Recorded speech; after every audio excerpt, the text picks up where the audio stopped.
Good evening all of you. ये paper जो आज अभी हम लोग डिस्कस करने जा रहे हैं, ये एक्चुअली कल परफॉर्म हुआ था, but because of my health issues ये डिस्कस नहीं हो पाया था। इससे पहले भी जो पेपर था वो भी एक दिन डिले में ही आ रहा था। तो आई थिंक जो क्लाइमेट है वो हम में से किसी को भी सूट नहीं कर रहा है। तो कभी तुम्हारी तबीयत खराब हो रही है, कभी मेरी तबीयत खराब हो रही है, but in the long run हमें एक चीज़ का ध्यान रखना है कि जो भी पेपर है उसके सारे के सारे क्वेश्चंस हमें डिस्कस हुए जाने जरूरी हैं, और मेरे डिस्कशन के बाद उन्हें तुम्हें करना भी बहुत जरूरी है, क्योंकि एक म्यूचुअल प्रोसेस होता है। बिकॉज ऑफ सम रीजंस अगर एक दिन डिले में तुम्हें सॉल्यूशन मिल भी रहा है, जैसा कि लास्ट 2 टाइम से हो रहा है, तो तुम्हारा काम यही है कि डिले के लिए वेट मत करो।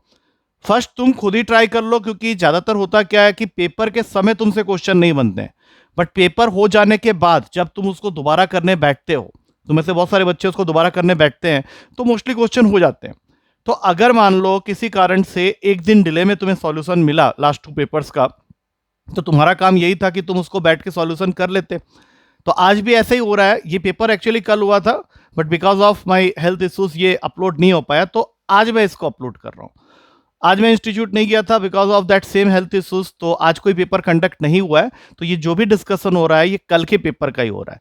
सो NDA daily test paper number 17 discussion करेंगे, जो कि कल का पेपर था, उसको आज डिस्कस कर रहे हैं। तो let's start with our first question. ये क्वेश्चन कुछ बच्चों ने सही किया था और कुछ बच्चों ने गलत भी किया था, तो I don't know what's was the reason, but इसको करने का जो सही तरीका रहेगा मेरे हिसाब से, जो तुम्हें करना चाहिए था इस क्वेश्चन में, वो वैल्यू पुटिंग ही थी। क्वेश्चन कह रहा है कि find the ratio of the sum of first n even numbers and n odd numbers. मतलब तुम अपने इस क्वेश्चन को करने के लिए सेम टेक्निक यूज कर सकते हो। तुम n को कोई भी वैल्यू दे दो, से 3। तो अब हमें क्या देखना है कि हमारे पहले 3 इवन नंबर्स जो हैं वो कौन कौन से हैं। तो पहले 3 इवन नंबर्स हो जाएंगे 2, 4 और 6। इसका सम निकाल लेते हैं, जो कि आ रहा है 12। तो इवन नंबर का सम हो गया 12। इसके ठीक नीचे ऑड नंबर्स ले लो। अब पहले 3 ऑड नंबर्स जो हैं वो तुम्हारे हैं 1, 3 एंड 5। अब उनको ऐड करोगे तो ये वैल्यू हो जाएगा 9। और क्वेश्चन तुम्हें इन्हीं का रेशियो लेने के लिए बोल रहा है, तो ये आंसर आ गया तुम्हारा 4/3। अब जैसा कि मैं पहले कई बार बता चुका हूं कि 4/3 अभी तुम्हें ऑप्शन में नहीं दिखने वाला, क्योंकि तुमने n को पुट किया था 3। तो तुमको अकॉर्डिंग टू द ऑप्शन जो भी तुम्हारा आंसर आया है उसको मैच कराना है। तो n के जगह 3 डालने पे इनमें से कौन सा आंसर सही हो सकता है? So that answer is only C option. क्योंकि अगर n के जगह मैं 3 डाल देता हूं तो n+1/n यहां डालने पे ही तुमको ये वैल्यू दे देगा 4/3 का। तो इससे बेस्ट टेक्निक और कुछ नहीं होगी इस क्वेश्चन के लिए। आई होप ये क्वेश्चन कर तो लिया था कुछ बच्चों ने, कुछ ने गलत आंसर टिक कर दिए थे। तो just see where you have gone wrong. अब चलते हैं अगले क्वेश्चन की तरफ। अगला क्वेश्चन तुम्हारा सीरीज है जो कि आयोटा के टर्म्स में है। तो बच्चे इस चीज में थोड़ा प्रॉब्लम में आ गए होंगे, बट यहां पे तुमको एक चीज और देखनी है कि एक तो ये जीपी क्रिएट कर रहा है, और जीपी में तुमको सम निकालना है अप टू 100 टर्म्स तक का। तो सीधा तुम यहां पे फॉर्मूला यूज कर सकते हो एसएन का ए इंटू, अब यहां पे कॉमन रेशियो जो है वो पहले चेक कर लेते हैं, तभी हमें आगे पता चलेगा। तो पहले तो फर्स्ट टर्म हो गया तुम्हारा आयोटा, और कॉमन रेशियो होता है सेकेंड टर्म जो कि है iota square, minus iota square upon iota. तो माइनस ऑफ -1, मतलब ये टोटल तुम्हारा आ गया माइनस आयोटा। कॉमन रेशियो की जो वैल्यू आ गई है वो माइनस आयोटा है। अब माइनस आयोटा की वैल्यू जो होती है वो 1 से कम होती है, तो हम यहाँ पे फॉर्मूला लगाएंगे। मतलब जब r लेस देन 1 होता है तो हमारा फॉर्मूला हो जाता है 1 माइनस आर के पावर में n अपॉन 1 माइनस आर। तो a तो हम लोग डिसाइड कर ही चुके हैं, ये a है। i 1 माइनस आयोटा के पावर में 100, और नीचे में 1 माइनस ऑफ माइनस आयोटा, मतलब ये हो जाएगा प्लस आयोटा। लेकिन इसमें जब तुम इस वाले पार्ट को सॉल्व करने जाओगे, एक बार सॉल्व करके देखो, क्योंकि हम लोगों ने पढ़ा हुआ है कि आयोटा के पावर में अगर 4 का कोई भी मल्टीपल होता है तो वो उसको 1 बना देता है, और माइनस के पावर में तुम्हारा 100 मतलब इवन नंबर है तो वो भी पॉजिटिव साइन लेगा। तो ये जो ब्रैकेट के अंदर सामान तुम्हें दिख रहा है वो तुम्हारा 1 - 1 हो गया। तो बाकी चीजों से कुछ देखने की जरूरत नहीं है, ये वैल्यू तुम्हारा 0 ही आएगा। सो correct answer is D, that is 0। तो आई होप ये क्वेश्चन भी कुछ लोगों ने कर लिया था। अब चलते हैं अगले क्वेश्चन की तरफ। अगला क्वेश्चन है तुम्हारा from the chapter of quadratic equation. अच्छा क्वेश्चन था ये। आई डोंट नो कितने लोगों ने इस क्वेश्चन को किया है या नहीं किया है, बिकॉज इसको थोड़ा सा टेक्निकल क्वेश्चन है।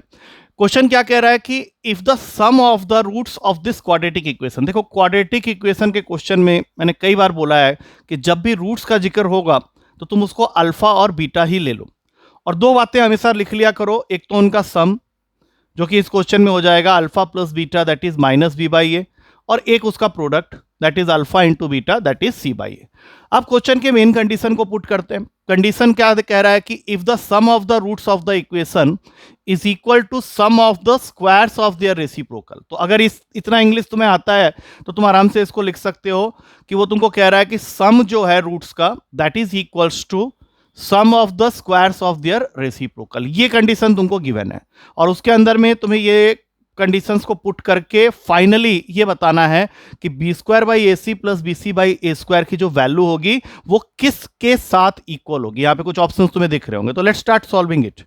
इसके जगह लिख दिया माइनस बी बाई ए, ये बन गया अल्फा बीटा का होल स्क्वायर, और यहां आ जाएगा alpha square plus beta square.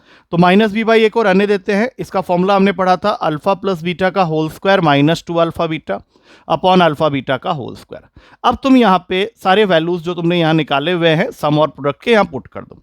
तो नेक्स्ट स्टेप में ये कुछ ऐसा देखने को मिलेगा, minus B by a is equals to b square by a square, क्योंकि अल्फा प्लस बीटा का होल स्क्वायर है, माइनस 2c बाई ए, और नीचे ये जो अल्फा बीटा का होल स्क्वायर दिख रहा है जिसकी खुद की वैल्यू सी बाई ए होती है उसका स्क्वायर करेंगे तो वो c square by a square होगा। तो ऊपर जाके ये बन जाएगा मल्टीप्लीकेशन में a square by c square. अब इसका एलसीएम ले लो तो ये बन गया b square minus 2ac upon a square into a square by c square, और ये सारी values minus B by a के इक्वल है। तो ए स्क्वायर से ए स्क्वायर कैंसिल हो गया।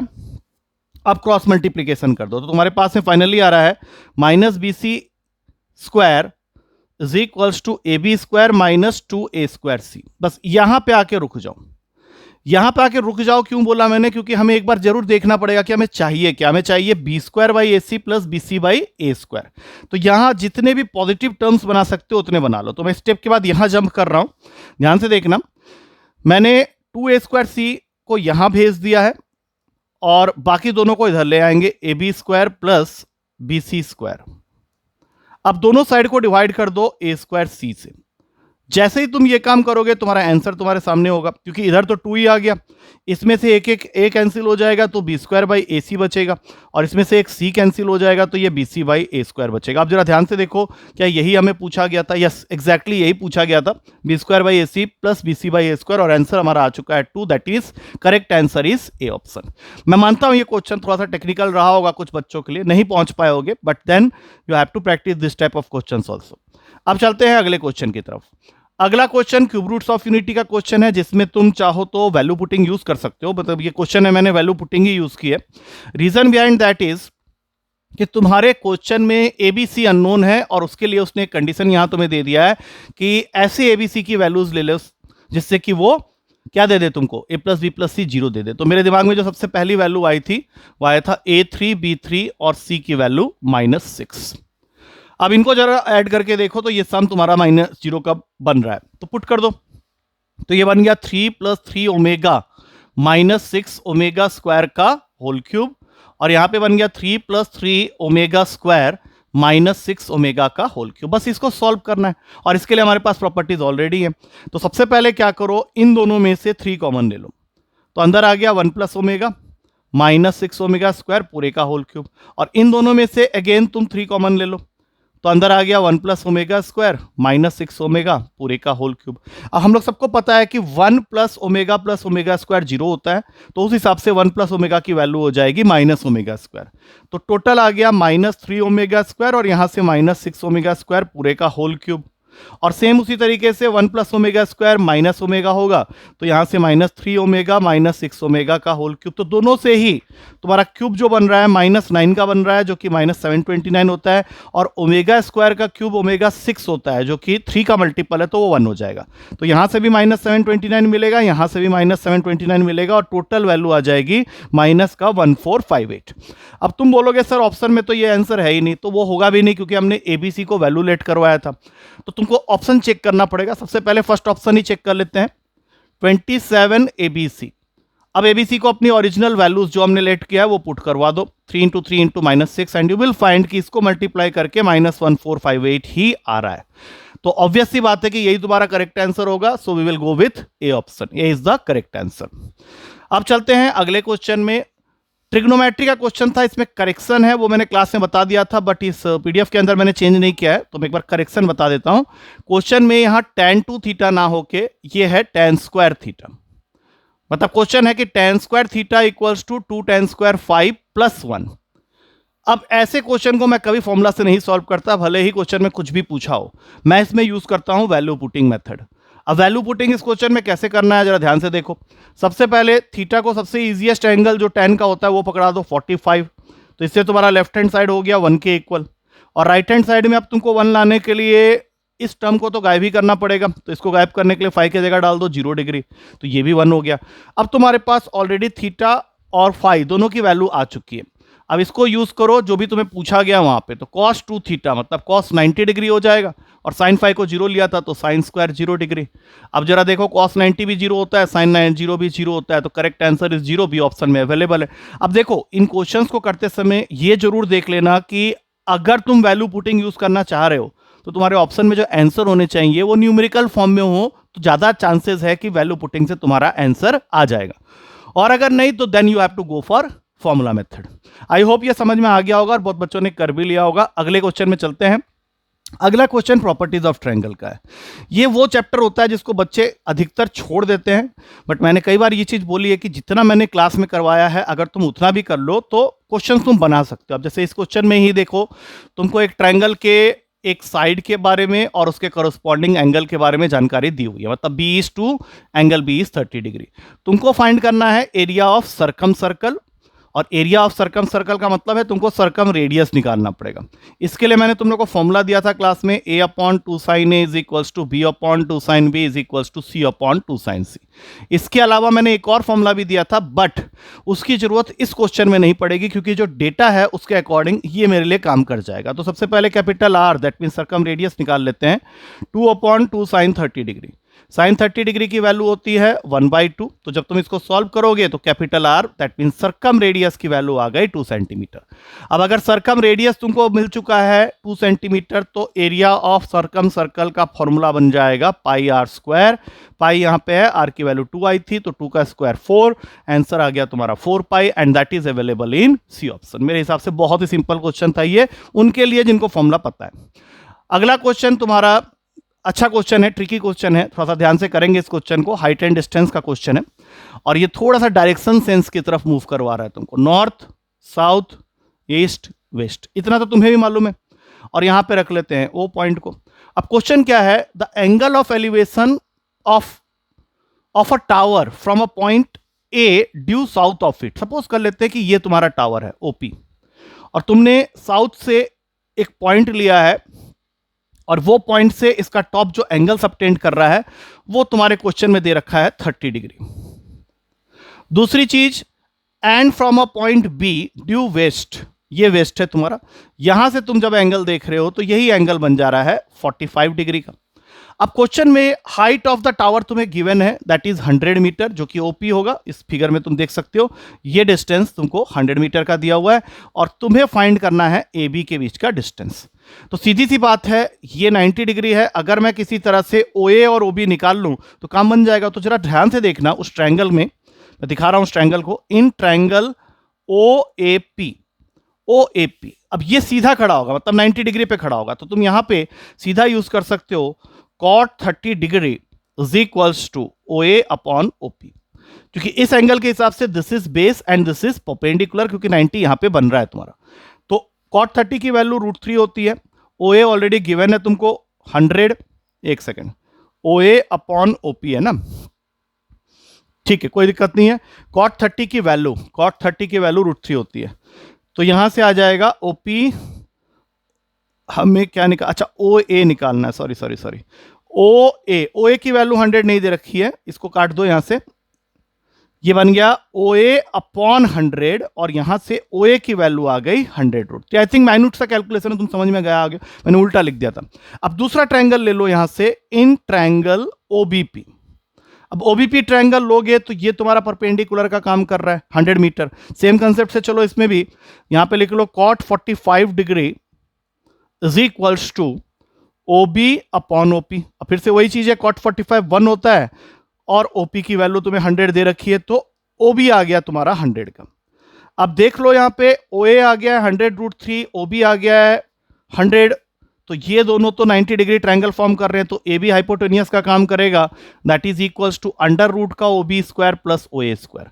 दोनों वैल्यूज तुम्हारे पास में है, एक से 300 मिलेगा, एक से 100 मिलेगा, दैट मीन्स टोटल आंसर तुम्हारा हो गया 002 एक्स्ट्रा लगा लो, तो 2 जीरो और एक्स्ट्रा लगेंगे यहाँ पे, तो ये 40,000 आ गया। तो इसका रूट करोगे तो ये 200 देगा तुम्हें, 200 मीटर वाला आंसर है यहाँ पे बी ऑप्शन में, so that will become your correct answer. I think थोड़ा ध्यान से देखोगे क्वेश्चन समझ में आ जाएगा। पाइथागोरस थ्योरम भी यहाँ पे यूज हो रहा है, प्लस ट्रिग्नोमेट्री यूज हो रही है। मेरे हिसाब से सबसे बेहतरीन क्वेश्चन जो था इस पूरे पेपर का वो यही था। अब अगले क्वेश्चन में चलते हैं। अगला क्वेश्चन भी बढ़िया क्वेश्चन है। अब इसमें देखो बच्चों ने वैल्यू पुटिंग की होगी और उनको 2 आंसर्स मिल रहे होंगे, तो ये क्वेश्चन वैल्यू पुटिंग का था ही नहीं, सीधी सी बात है। Sine inverse X is equals to π/2 minus sine inverse Y लिख लो सबसे पहले, और साइन इनवर्स वाई को लेट करा दो वैल्यू टी। तो इससे क्या हुआ, ये इक्वेशन बन गया sine inverse X is equals to π/2 minus T. हमने पूरे बेसिक्स से पढ़ा हुआ है कि जब भी साइन इनवर्स है तो उसके आगे साइन लगा लो, so that we can get the value of X, क्योंकि फाइनली तो हमें एक्स स्क्वायर निकालना है, तो वो साइन तुम दोनों साइड में लगा लो। तो यहां से आ गया एक्स, वहां से आ गया कॉस टी, क्योंकि sine 90 minus theta is cos theta. अब एक्स स्क्वायर जब करोगे तो ये बन जाएगा कॉस स्क्वायर टी। अब एक्स स्क्वायर क्यों कर रहे हैं, क्योंकि एक्स स्क्वायर हमें चाहिए, और इस कॉस स्क्वायर टी को तुम लिख सकते हो 1 माइनस साइन स्क्वायर टी। अब देखो तुमने स्टार्टिंग में साइन इनवर्स वाई को टी लेट किया था, तो वाई की वैल्यू हो गई साइन टी, और अभी तुम्हारा आंसर आ गया है 1 माइनस साइन स्क्वायर टी, तो डायरेक्ट आंसर है X square equals to 1 minus Y square, जो कि फर्स्ट ऑप्शन में अवेलेबल है, so A will be your correct answer. ठीक है, इसमें वैल्यू पुटिंग नहीं कर सकते, अगर करोगे तो 2 आंसर आ जाएंगे। जैसे कुछ बच्चे बोलेंगे सर यहाँ 45 डाल देते हैं, ये मेथड मैंने ही बताया था, बट इससे क्या होगा, एक्स और वाई दोनों की वैल्यू आ जाएगी 1/√2। अब तुम एक्स स्क्वायर करोगे तो 1/2 आएगा। अब 1/2 से प्रॉब्लम क्या है कि वाई स्क्वायर और ये दोनों ही आंसर दे रहे हैं, कि वाई स्क्वायर करोगे तो वो भी 1/2 देगा, और 1 माइनस वाई स्क्वायर करोगे तो ये भी 1/2 देगा। तो इस क्वेश्चन में तुम यूज नहीं कर सकते, you have to go with your traditional method, and according to that your a option is correct. अब चलते हैं 9th क्वेश्चन की तरफ। 9th क्वेश्चन सिंपल क्वेश्चन है, आई थिंक सभी ने किया होगा, जिनका बेस बिल्कुल क्लियर है। ये सब क्वेश्चंस बहुत सिंपल होते हैं, आते भी हैं तुम्हारे पेपर में। क्वेश्चन कह रहा है कि ये line passes through 2,2 and it is perpendicular to a line 3x + y = 3। मतलब लाइन दे दिया है, किस पॉइंट से पास कर रहा है, और स्लोप के लिए भी इंफॉर्मेशन है। तो सीधा फॉर्मूला में जाएंगे, y - y1 = m × x - x1। तो पासिंग पॉइंट तुम्हारा 2 2 है, उसको x1 और y1 की जगह डाल दो। अच्छा, जिस लाइन के साथ ये परपेंडिकुलर है उसकी इक्वेशन दे रखी है 3x + y = 3। तो सीधी सी बात है, इस लाइन का स्लोप हो गया -3। बट जो लाइन हम लाना चाहते हैं वो इस लाइन के साथ परपेंडिकुलर है। तो परपेंडिकुलर जब 2 लाइंस होते हैं तो उनका प्रोडक्ट ऑफ द स्लोप -1 होना चाहिए। तो अगर ये -3 है तो ये 1/3 होगा। अब जरा इक्वेशन निकाल लो इसकी। तो इक्वेशन आ गया है तुम्हारे पास में फाइनली x - 3y = 4। अब अगर मैं इसको 4 से डिवाइड कर दूं, अब ये क्यों कर रहे हैं, क्योंकि उसने पूछा क्या है कि y इंटरसेप्ट कितना बना रहा है ये लाइन। तो यहां तो 1 आ गया, ये x/4 हो गया, इसको प्लस y, इसको नीचे भेज दो, -4/3 हो जाएगा। तो y इंटरसेप्ट तुम्हारा डी ऑप्शन है, 4/3 will be your correct answer. एक बार चेक कर लो अच्छे से, कोई दिक्कत परेशानी नहीं होनी चाहिए, क्योंकि मेरे हिसाब से ये अच्छा है। यहाँ पे एक छोटी सी गलती है, x - 3y लेके इसको जब यहाँ भेजोगे तो ये -4 होगा, -4 होगा तो ये +4/3 होगा। वैसे भी मैं सोच ही रहा था ये +4/3 क्यों नहीं आ रहा। वैसे तुम गेस कर सकते थे, क्योंकि और कोई ऑप्शन तो था नहीं, तो 4/3 इज द करेक्ट आंसर। अच्छा, अब चलते हैं आखिरी क्वेश्चन की तरफ। अच्छा, इक्वेशन ऑफ कॉमन टेंजेंट, इसके बारे में मैंने तुम लोग को बताया हुआ है क्लास में। हमने कॉमन कॉर्ड और लेंथ ऑफ कॉमन कॉर्ड दोनों के ऊपर क्वेश्चन किए हुए हैं। मैंने तुम लोग को ये चीज बोली थी कि अगर 2 सर्कल की इक्वेशन दे रखी है और तुम्हें इक्वेशन ऑफ कॉमन कॉर्ड ही निकालना है, तो you have to just subtract both the equation of circle. तो यहां पे तुम्हें और आगे कुछ करना नहीं है, इक्वेशन ऑफ कॉमन कॉर्ड ही वो तुमसे पूछ रहा है।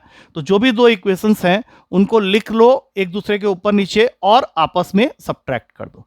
तो ये है तुम्हारा पहला इक्वेशन, खाली कोफिशिएंट्स और सेंटर्स के चेंज हुए हैं, और रेडियस तो तुम्हारा सेम ही है। तो जब तुम इसको ओपन करोगे सब्ट्रैक्ट करने के लिए, तो सबसे पहला टर्म आएगा x² + a² - 2ax और यहां से आ जाएगा y square plus b square minus 2by is equals to c square, और यहां से मिलेगा x square plus b square minus 2bx plus y square plus a square minus 2ay is equals to c square.